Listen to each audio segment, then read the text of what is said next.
Phoenix பெண்ணின் எழுச்சி. கருமை சூழ்ந்த மலைக்கரையில் மாயா தனியாக அமர்ந்திருந்தாள். அவளது இதயம் கனத்திருந்தது. நம்பிக்கை கேடு, தனிமை, முடிவில்லா துன்பங்கள். வாழ்க்கை அவளுக்கு கொடுத்தது சோகம் மட்டுமே.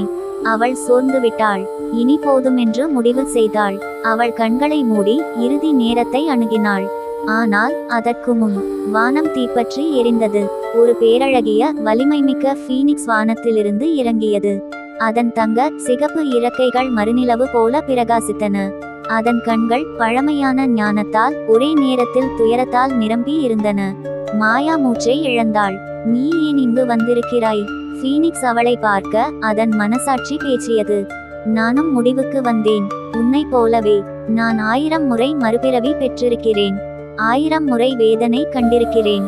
இப்போது இங்கேயே முடிந்துவிடட்டும் என்று தோன்றுகிறது. மாயா அதிர்ந்து போனாள். அவளின் துயரம் அதன் துயரம் ஒன்றே.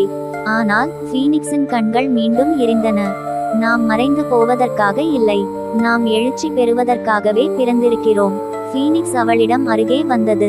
மாயா, எனது சக்தியை உனக்கு தர விரும்புகிறேன்.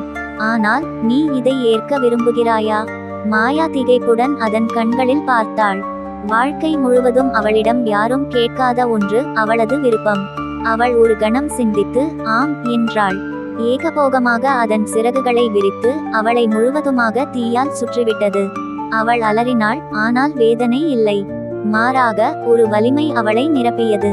அவள் கண்கள் எரியும் நெருப்பாக மாறின. அவள் முடி சிவப்பு தங்க நிறத்தோடு ஒளிர்ந்தது.